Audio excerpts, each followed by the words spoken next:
നിങ്ങളുടെ ഫേവറേറ്റ് സീരിയലുകൾ ടിവിയിൽ വരുന്നതിന് മുൻപേ സൺ നെക്സ്റ്റ് ആപ്പിൽ കാണാം. ഇനി എല്ലാവർക്കും മുൻപേ കാണൂ. ഇപ്പോൾ തന്നെ സൺ നെക്സ്റ്റ് ആപ്പ് ഡൗൺലോഡ് ചെയ്ത് സബ്സ്ക്രൈബ് ചെയ്യൂ. പക്ഷെ പോലീസിൽ അറിയിച്ച ഓരോരോ കാര്യങ്ങൾ അന്വേഷിക്കാനായി അവരെ ഇടയ്ക്കിടയ്ക്ക് വരും. പിന്നെ കോടതി, വിചാരണ, നടന്നതെല്ലാം വീണ്ടും വീണ്ടും ഓർത്തെടുക്കേണ്ടി വരും. അയ്യ പാറു, എനിക്കിനിയും ടെൻഷൻ അടിക്കാൻ വയ്യ. ദയവ് ചെയ്ത് ഇത് പോലീസിൽ അറിയിക്കരുത്. പോലീസിൽ അറിയിച്ച എന്റെ വീട്ടിലറിയാം. വയ്യാതെ കിടക്കുന്ന അച്ഛൻ അതൊന്നും സഹിക്കാൻ പറ്റില്ല. പോലീസിനെ അറിയിക്കണ്ട പാറു. ഇല്ല, ജയന്തേച്ചി ചേച്ചിയുടെ ഒരു അഭിപ്രായം പറഞ്ഞേ ഉള്ളൂ. പോലീസിൽ അറിയിക്കാൻ നിങ്ങൾക്കാർക്കും താല്പര്യമില്ലെങ്കിൽ അറിയിക്കണ്ട. പക്ഷേ ഈ വീഡിയോ പുറത്തു വിടണം. ലോൺ ആപ്പിന്റെ പേര് പറഞ്ഞ് ജനങ്ങളെ പറ്റിക്കുന്ന ഒരു തട്ടിപ്പ് സംഘം ഇവിടെ ഉണ്ടെന്ന് പോലീസും എല്ലാവരും അറിയട്ടെ. നമ്മൾ അറിയിക്കാതെ തന്നെ പോലീസുകാർ അവരെ പിടിച്ചോളും. ഇതിന്റെ പുറകിൽ നമ്മളാണെന്ന് ആരും അറിയുകയില്ല. ജയന്തേച്ചി, ഈ കുട്ടികളെ വീട്ടിലെത്തിക്കണ്ടേ?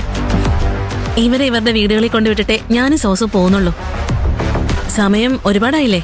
ഭൂമിക മാഡം നിങ്ങൾ അന്വേഷിക്കുന്നുണ്ടാവില്ലേ? മീരയും കൂട്ടി നീ ഹോസ്റ്റലിലേക്ക് പൊയ്ക്കോ. എല്ലാരും വാ വാ.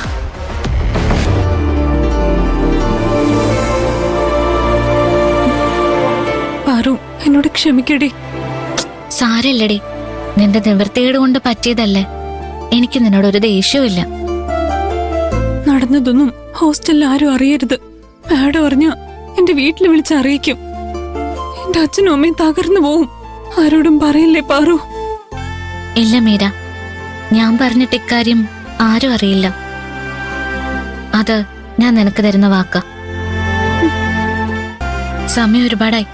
നമ്മളെ കാണാത്തോണ്ട് അവര് പേടിച്ചിരിക്കായിരിക്കും. വാ പോവാം. അല്ല, എന്റെ വണ്ടി എവിടെ? കോളേജ് ജംഗ്ഷനിൽ നിന്നാ അവരെന്റെ വണ്ടിയിൽ കയറ്റിയത്. എന്റെ വണ്ടി അവിടെ ഉണ്ടാവും. വാ.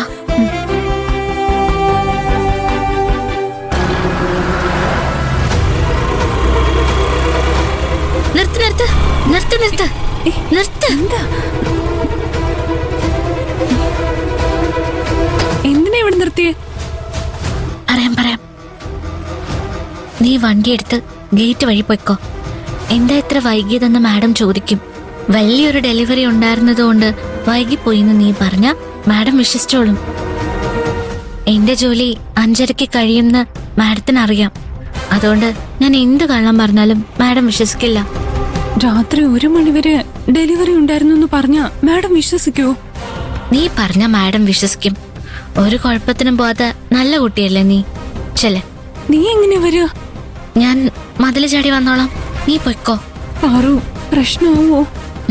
ഞാൻ നിന്റെ കൂടെ വന്നാലാ പ്രശ്നമാവുക. മതില് ചാടിക്കടന്ന് ഞാൻ നേരെ മുറിയിലേക്ക് പൊയ്ക്കോളാം. മാഡം ചോദിക്കുകയാണെങ്കിൽ നേരത്തെ വന്നിരുന്നു, തലവേദന ആയതുകൊണ്ട് വന്ന ഉടനെ കിടന്നു എന്ന് ഞാൻ പറഞ്ഞോളാം. മാഡം വിശ്വസിച്ചോളും. നീ പൊയ്ക്കോ.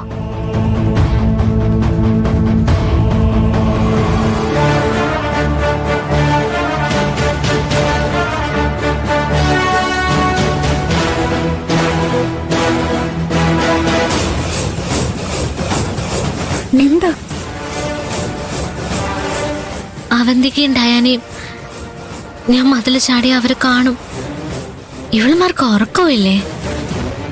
രാത്രി 2 മണിക്കൊക്കെ ആരോടെ ഈ ഫോണിൽ സംസാരിക്കുന്നത്? ബോയ് ഫ്രണ്ടിനോടാ. ഇത് അവന്തികയുടെ സ്ഥിരം പരിപാടിയാ. ഉറക്കത്തിന്റെ ശല്യമാവുന്നതുകൊണ്ട് റൂമിൽ നിന്ന് സംസാരിക്കാൻ മുക്ത സമ്മതിക്കില്ല. അതുകൊണ്ടാ ഇവിടെ വന്ന് നിന്ന് സംസാരിക്കുന്ന. ഡയാന അവൾക്ക് കാവല് നിൽക്കുക. വെറുതെ അല്ല, കൂലിക്കാ. എല്ലാ ദിവസവും ഉച്ചയ്ക്ക് അവന്തിക അവൾക്കൊരു മട്ടൻ ബിരിയാണി വാങ്ങിക്കൊടുക്കും. അവന്തികയുടെ ഈ കലാപരിപാടി മിക്കവാറും നേരം വെളുക്കുന്നവരെ നീണ്ടു നിൽക്കും. നേരം വെളുക്കുന്നവരെയോ? അപ്പൊ ഞാനിങ്ങനെയാ മുറി പോവാ? ഞാൻ എങ്ങനെയെങ്കിലും അവരവിടെ നിന്ന് മാറ്റാം.